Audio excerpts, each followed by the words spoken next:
요즘 액상과당이나 설탕이 비만, 당뇨, 지방간 등등 여러 대사 문제의 원인으로 지목되면서 단맛에 대한 거부감이 많이 늘은 분들이 계시죠. 하지만 단맛, 짠맛, 신맛, 쓴맛, 감칠맛만 느낄 수 있는 인간이 단맛을 아예 포기해버리면 오히려 식욕이 폭발하거나 삶의 만족도가 너무 떨어질 수도 있어요. 그리고 단맛 자체가 잘못됐다기보다는 섭취 후 혈당을 빠르게 올리는 음식들이 문제가 있다고 볼 수 있습니다. 급격한 혈당 변화가 인슐린 저항성을 유발하는 등 여러 대사 문제를 야기할 수 있거든요. 그래서 요즘 혈당은 잘 안 올리지만 단맛은 나는 설탕 대체제들을 사용해서 요리를 하시는 분들도 늘어나고 있어요. 제 채널도 설탕의 섭취를 줄이고자 설탕을 안 쓰는 베이킹 레시피를 탐구하고 있는데요. 또 제 본업이 대사체 연구원이다 보니까 요리를 할 때 알룰로스, 스테비아, 에리스리톨, 나한가 등등 종류가 많은데 무슨 차이가 있는 거지 궁금해지더라고요. 사실 인공 감미료인 아스파탐이나 당 알코올류인 에리스리톨은 아스파탐은 발암물질이냐, 에리스리톨은 심장질환이냐 하면서 건강 이슈가 최근에 언급되고 있어서요. 천연 유래당인 알룰로스나 스테비아가 그나마 연구 결과는 아직 충분하지 않지만 자연에서도 존재하는 당이니까 하면서 요리용으로 많이 사용하는 추세입니다. 그런데 둘 다 천연당이면 맛도 똑같을까요? 요리나 베이킹용으로는 뭐가 좋을까요? 이번 시간에 알룰로스와 스테비아의 특징을 비교해보고 제가 시중에 파는 제품들도 성분표를 보면서 어떤 제품이 좋을지 추천해 드릴게요. 먼저 천연당으로 알려진 알룰로스와 스테비아의 공통점과 차이점을 표로 정리해봤습니다. 미국 FDA 글라스의 뜻은 의도한 용도대로 사용했을 경우 일반적으로 안전하다고 인정되는 물질입니다. 둘 다 식품으로 쓰기엔 일반적으로 안전하다고 인정받았고 칼로리는 둘 다 거의 없고 혈당에 영향을 거의 안 주는 것도 비슷합니다. 차이점으로는 알룰로스는 설탕의 70% 정도의 단맛을 내고 스테비아는 200에서 300배의 단맛을 낸다는 점이에요. 그래서인지 스테비아는 하루 섭취 가능량으로 몸무게 1kg당 4mg을 권고하고 있어요. 60kg의 성인이라면 240mg의 적은 양이지요. 그래서 설탕처럼 쓰기엔 양의 차이가 커요. 그래서 시중에 파는 스테비아 제품들은 대부분 에리스리톨을 주성분으로 쓰고 있어요. 스테비아라고 적어놨지만 사실상 에리스리톨인 겁니다. 그럼 아까 표에서 좀 더 확장해 보도록 해요. 알룰로스, 스테비아, 나은가는 과일이나 식물에 존재하는 천연당이고 에리스리톨은 당 알코올 형태의 대체당입니다.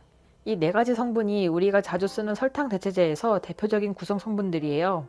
이 네 가지는 설탕과 비교해서 칼로리도 거의 없고 혈당도 거의 안 올리는 공통점을 갖고 있어요. 그래서 당뇨 환자나 당 섭취를 조절하고 싶은 분들에게 적합하다는 건 사실이에요. 자, 그럼 이 중에서 하나씩 보면요. 아까 말씀드렸다시피 당 알코올인 에리스리톨은 혈전 증상 가능성에 대한 연구 결과가 최근에 나왔으니 에리스리톨을 추천드리진 않습니다. 역시 천연유래 당이어야 하는가 싶은데 스테비아나 나은가는 단독으로 쓰이기엔 단맛이 너무 강해서 설탕처럼 한 숟갈, 두 숟갈 이런 식으로 쓰기엔 한계가 있어요. 그래서 저는 요리랑 베이킹으로는 알룰로스가 주성분으로 있는 게 제일 적합하다고 생각합니다. 맛 측면에서 설탕과 가장 유사한 단맛을 내고 또 요리나 베이킹은 가열도 많이 하는데 열을 가해도 맛이 변하지 않고 베이킹에서 발효도 가능한 알룰로스가 제일 괜찮은 요리 맛을 낸다고 생각합니다. 그렇다면 시중에서 파는 알룰로스들은 다 같은 알룰로스일까요? 참고로 알룰로스는 물엿과 같은 액체형 알룰로스가 있고 설탕과 같은 가루형 알룰로스도 있습니다. 제가 기왕 비교해보는 김에 시중에 파는 알룰로스 제품들도 구성이 어떻게 되어 있는지 궁금하잖아요? 그래서 표로 들고 왔습니다.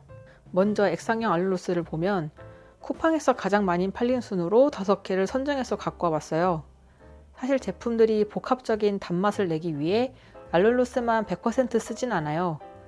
대부분 제품들이 알룰로스가 94에서 99%의 높은 함량을 나타내고 있어요. 사실 이 제품들은 다 괜찮아요. 거의 대부분이 알룰로스고 추가 원재료도 맛이나 질감을 위해 많이 벗어나지 않는 선에서 만들었을 거예요. 하지만 이 중에서 보통 하나만 살 거잖아요. 그렇다면 나는 뭘 살 거냐 한다면 기준을 어떻게 두어야 할까 고민을 많이 했는데 사실 우린 설탕의 단점을 피하기 위해서 건강에 조금이라도 도움이 되고자 알룰로스를 선택해서 쓰는 거라고 생각해요. 그리고 우린 알룰로스를 단독으로는 잘 안 먹고 음식이나 디저트에 재료로 사용한단 말이죠. 그런 측면에서는 알룰로스 외에 다른 추가 원재료가 별로 없어서 알룰로스 함량이 제일 높은 제품이 저희가 추구하는 방향과 맞다고 생각해요. 저는 제가 먹는 음식에 모르면서 먹게 되는 다른 원재료들이 많지 않길 원해요. 그래서 추가 원재료가 가장 적으면서도 100g당 가격도 나름 합리적인 몽쿠슈 액상 윗 알룰로스 제품이 액상형 알룰로스에선 제일 괜찮은 것 같습니다. 그럼 이러한 기준으로 가루형 알룰로스도 한번 볼까요? 액상형 알룰로스와 다르게 가루형 알룰로스는 아직 제품 종류가 많이 없고 최근에 새로운 제품들이 생겨나고 있는 추세예요. 오히려 가루형 알룰로스가 성분이 더 심플하네요. 베이킹할 때 가루형을 더 많이 써야겠어요. 그러면 전 여기서 알티스트의 설탕 대신 알룰로스 제품이 100g당 단가도 제일 낮고 약간의 과일 풍미가 있는 나한과만 들어가 있어서 마음에 듭니다. 참고로 100g당 가격은 한 개 판매 기준이에요. 2개 묶음, 4개 묶음 사면 보통 단가가 더 저렴해지긴 하더라고요. 네, 제가 오늘 액상형 알룰로스, 가루형 알룰로스를 비교해보고 추천해보는 시간을 가졌는데요. 사실 저는 표로 정리하면서 한 가지 부분이 충격적이었어요.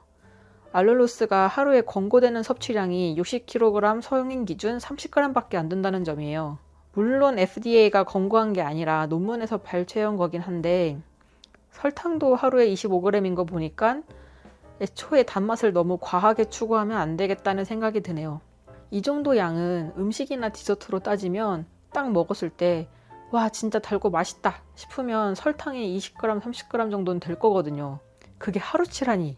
적정량만 쓰고 과식하지 않는 게 정말 중요하구나를 다시 한번 깨닫는 시간이 된 것 같습니다.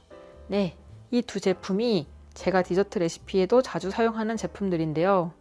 이렇게 한번 알룰로스 정보를 정리해 두니까 다음부턴 굳이 다른 거 안 사고 이것만 사도 될 것 같아요. 이 제품은 아래 고정 댓글에 링크 달아두었으니 들어가셔서 한번 읽어보세요. 제 채널은 나뿐만 아니라 가족, 주변 지인들과 함께 건강한 단맛을 추구하고자 노설탕 디저트 레시피를 탐구하는 채널입니다. 노설탕 노밀가루인 건강한 디저트 간식 레시피 궁금하시면 제 채널 구독하셔서 레시피 꾸준히 얻어가세요. 그럼 다음엔 디저트 레시피로 돌아올게요. 또 만나요.